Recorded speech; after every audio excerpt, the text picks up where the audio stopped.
નમસ્કાર. ચાલો આજે આપણે એક ધાર્મિક સ્ત્રોતના આધારે 3 પ્રાચીન ચમત્કારો પાછળ છુપાયેલા સાંકેતિક અર્થને સમજવાનો પ્રયત્ન કરીએ. તો આખી વાતની શરૂઆત થાય છે એક બહુ જ મોટા મિશનથી. ઈશ્વરે મૂસાને એમના લોકોને આઝાદ કરાવવાનું કામ સોંપ્યું છે. પણ મૂસાની સામે એક બહુ જ મોટી અને કહી શકાય કે એકદમ માનવીય સમસ્યા આવીને ઊભી રહી જાય છે. એમને ડર છે. ડર એ વાતનો કે લોકો એમની વાત માનશે જ નહીં. અને આ જ એમના સંઘર્ષનું મૂળ છે. એક દૈવી મિશન મળ્યું છે, પણ એને સાબિત કરવા માટે વિશ્વસનીયતા ક્યાંથી લાવી? તો પછી આનો ઉકેલ શું આવ્યો? ઈશ્વરનો જવાબ માત્ર શક્તિ બતાવવા પૂરતો નહોતો. એ તો 3 ચમત્કારો દ્વારા મોકલવામાં આવેલો એક બહુ જ ગહેન અને સાંકેતિક સંદેશ હતો. તો ચાલો સૌથી પહેલા ચમત્કારથી શરૂઆત કરીએ, જે મૂસાની લાકડીના રૂપાંતર સાથે જોડાયેલો છે. જો એ સમયમાં લાકડીનો મતલબ ખાલી ચાલવાનો સહારો નહોતો. ધર્મગુરુના મતે યાકૂબ અને યહૂદા જેવા મોટા પૂર્વજો માટે પણ લાકડી એમના નેતૃત્વ અને એમની સત્તાનું પ્રતીક હતી. એટલે આ વસ્તુનું મહત્વ પહેલેથી જ ઘણું હતું. હવે આ ચમત્કારના તબક્કા જુઓ. એક સાવ સામાન્ય લાકડીને જમીન પર ફેંકવામાં આવે છે અને જીવતો સાપ બની જાય છે. અને પછી એનાથી પણ અજીબ વાત, મૂસાને એ સાપને પૂંછડીથી પકડવાનું કહેવામાં આવે છે, જે ખરેખર બહુ જોખમી કામ કહેવાય. અહીંયા સ્ત્રોત પ્રમાણે સર્પનો મતલબ કોઈ દુષ્ટતા નથી. ઉલટું, એ એક એવી ઘાતક અને અજેય શક્તિનું પ્રતીક છે જેની સામે કોઈ ટકી ન શકે. આ ચિહ્ન મૂસાને અને એમના લોકોને એ કહેવા માટે હતું કે હવે એમની પાસે એવી દૈવી શક્તિ છે જેનાથી એમના દુશ્મનોનો નાશ થશે.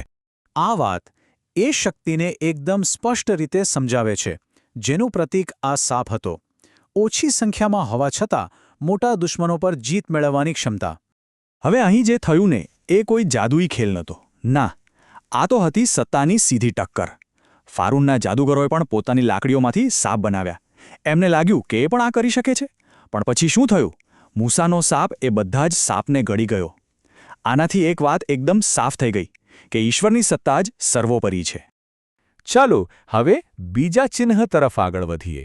આ ચમત્કાર પહેલા કરતાં પણ વધુ અંગત અને ઊંડો છે. બીજો ચમત્કાર તો સીધો મૂસાના શરીર સાથે જ જોડાયેલો છે. એ પોતાનો હાથ ડગલાની અંદર નાખે છે અને જેવો બહાર કાઢે છે તો એ રક્તપિત્તને કારણે બરફ જેવો સફેદ થઈ ગયેલો હોય છે. અને પછી જેવો એ હાથ ફરી અંદર નાખીને બહાર કાઢે છે તો એ એકદમ પહેલા જેવો સાજું થઈ જાય છે. આ ચમત્કારનું ખરું વજન સમજવા માટે એ સમયના સંજોગો સમજવા જરૂરી છે. સ્ત્રોત આપણને જણાવે છે કે ત્યારે રક્તપિત્તને એક લાઇલાજ બીમારી ગણવામાં આવતી હતી. એને ઈશ્વર તરફથી મળેલી સજા માનવામાં આવતી. મતલબ કે એ જીવતા જીવ મરવા બરાબર હતું. એટલે આ ચિહ્નનો સંદેશ એકદમ સ્પષ્ટ હતો. જે ઈશ્વર આવી ભયંકર, અસાધ્ય બીમારી આપી શકે છે, એ જ એકમાત્ર ઈશ્વર છે જે એમાંથી બચાવી પણ શકે છે અને રક્ષણ પણ આપી શકે છે. અને હવે આપણે ત્રીજા અને છેલ્લા ચમત્કાર પર આવીએ છીએ, જે શક્તિના એક સાવ અલગ જ પાસાને ઉજાગર કરે છે. અહીં એક બહુ રસપ્રદ સવાલ ઊભો થાય છે. ફારૂનના જાદુગરો પણ પાણીને લોહીમાં ફેરવી શકતા હતા. તો પછી મૂસાના ચમત્કારમાં એવું તો શું અલગ હતું? આનો જવાબ શક્તિના સંતુલનમાં છે. સ્ત્રોત એવું સમજાવે છે કે જાદુગરો શ્રાપની નકલ કરી શકતા હતા. મતલબ કે પાણીને લોહી બનાવી શકતા હતા. પણ એ લોહીને પાછું પાણી નહોતા બનાવી શકતા. ફક્ત ઈશ્વર પાસે જ જીવન અને મૃત્યુ, આશીર્વાદ અને શ્રાપ બંને પર સંપૂર્ણ નિયંત્રણ હતું. આ સ્ત્રોત એક અનોખું અર્થઘટન પણ રજૂ કરે છે. એ મુજબ પાણીને લોહીમાં ફેરવવું એ ઈશ્વરની પરમ સત્તાનું પ્રતીક હતું. એવી સત્તા જે આશીર્વાદને શ્રાપમાં બદલી શકે અને જીવન અને મૃત્યુના અંતિમ પરિણામ પર નિયંત્રણ રાખી શકે. તો હવે આપણે આ ત્રણેય ચિહ્નોને એક સાથે મૂકીને જોઈએ કે એમાંથી કયો સંપૂર્ણ સંદેશ બહાર આવે છે. જો આપણે આ ત્રણેય ચમત્કારોને એક સાથે જોઈએ તો એ ઈશ્વરની સંપૂર્ણ સત્તાની એક સ્પષ્ટ 3 ભાગમાં વહેંચાયેલી ઘોષણા હતી. પહેલું, ધરતીના શાસકો પર સત્તા. બીજું, શરીર અને આરોગ્ય પર સત્તા.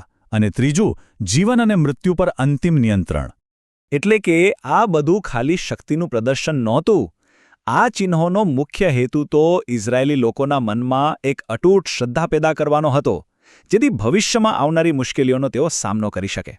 અને આ આખું વિશ્લેષણ આપણને એક બહુ જ ઊંડા સવાલ પાસે લાવીને ઊભું રાખે છે કે આ પ્રતીકોમાં, આ ચિહ્નોમાં આખરે એવી તે કઈ શક્તિ છુપાયેલી છે?